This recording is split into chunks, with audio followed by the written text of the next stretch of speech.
what documents should you bring to your naturalization interview? So it's very important before you go to your naturalization interview, right, that you organize all the documents that the officer will want to see. This is critical because you will just make the officer's life easier, right, because you'll be nice and organized. This will allow the officer to work through the case much faster, which is to your advantage, right? So the most important documents, the ones that you will be asked almost 100% of the time I see the officers ask for these documents, are the following.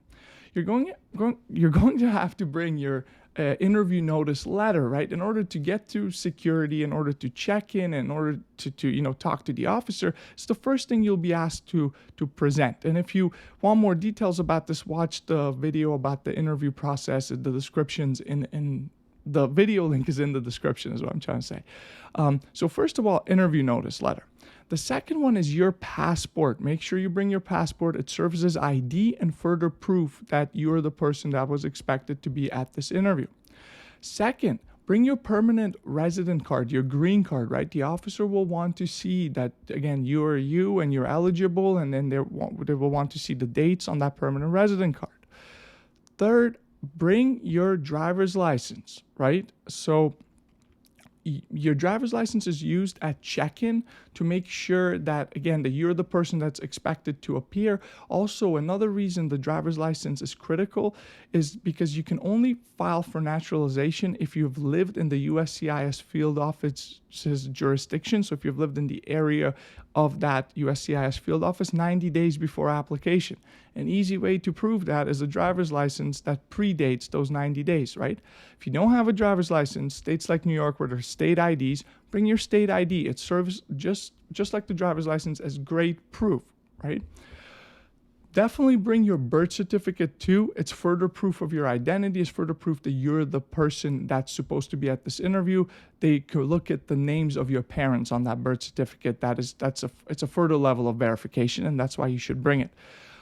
If you are a male that obtained his green card between the ages of 18 and 26, bring proof of your selective service registration. This isn't asked every time, but sometimes the officers go into it, and I think it's important to have with you. Also, bring your social security card.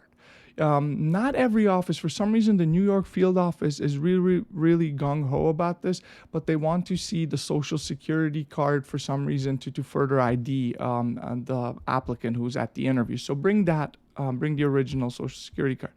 One more thing about selective service. If you don't know what that is, or you're unsure where to find it, I've put separate videos in the descriptions where I describe what that is, because it gives a lot of people kind of a headache and questions.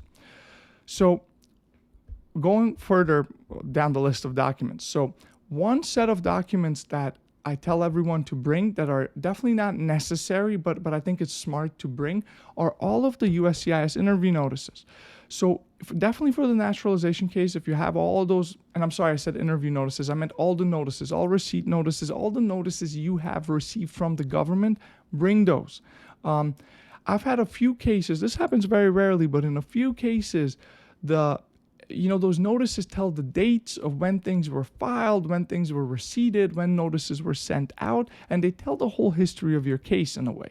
So sometimes, the officer is confused or it doesn't show up in their system, and those notices help explain things. So I tell everyone, don't put these notices with the rest of, the documents that are critical that I just went over, right? Put them separately with your in your bag in a separate folder, but bring them if you have them, and bring them for all the ones related to naturalization, but also bring the ones if you have them for your green card or any other immigration applications, because naturalization is the final step in the process, right? This is the last time, and they may look at prior filings, right? So I think that's good practice to do.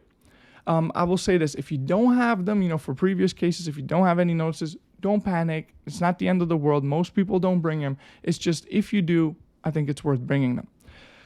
The next set of documents, they're kind of case specific. You may not need these, right? And then don't worry if you haven't been in these situations, then don't worry if you don't have the following documents that I'm going to go over right now. So first of all, right, marriage certificate. if you're married, whether it's, to U.S. citizen or someone else, bring your marriage certificate so you can show the USCIS officer, because it's a question in the application.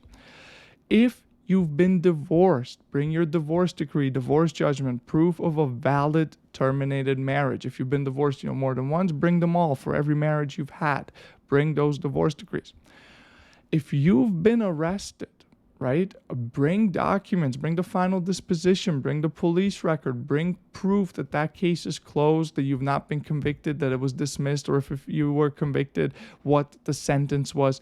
Bring all of these. They're really, really important. Of course, if you've been arrested and there've been, serious charges against you, that could really impact your naturalization application. So definitely reach out to an immigration lawyer who can help you through that. But if you've been arrested, you've disclosed it on the application, make sure you bring documents that you can show to the officer so the officer can make sure that you still qualify for naturalization. The next one is tax payment plan information. So one of the questions on the N400 on the naturalization application form asks whether you owe back taxes. If you owe a lot of back taxes to the government and you're not mitigating that, you may not be granted, citizenship, U.S. citizenship and naturalization. So make sure that if you've set up a tax payment plan, which you should, if you owe back taxes, you should consider doing that. Bring proof that the IRS has set up this tax payment plan with you, and then bring proof, bank statements, whatever else, to prove that you're actually making the payments, right? So that this way the officer sees, okay, the applicant owes back taxes, but they're doing everything lawfully. They're paying the government back, and they have a plan, and it's not just a matter of them ignoring their tax obligations. So those are the main documents everyone should bring, right, for naturalization interview. If you are applying based on a 3-year marriage to a U.S. citizen, right? If you can apply for naturalization in 3 years rather than 5 if you're married and lived with a U.S. citizen for 3 years. There's a separate set of documents, which I'm not going to cover in this video, but I'm going to put that video in the description and you can watch those. So other than that, these are the main documents that you should bring to your naturalization interview. I hope you found this video helpful.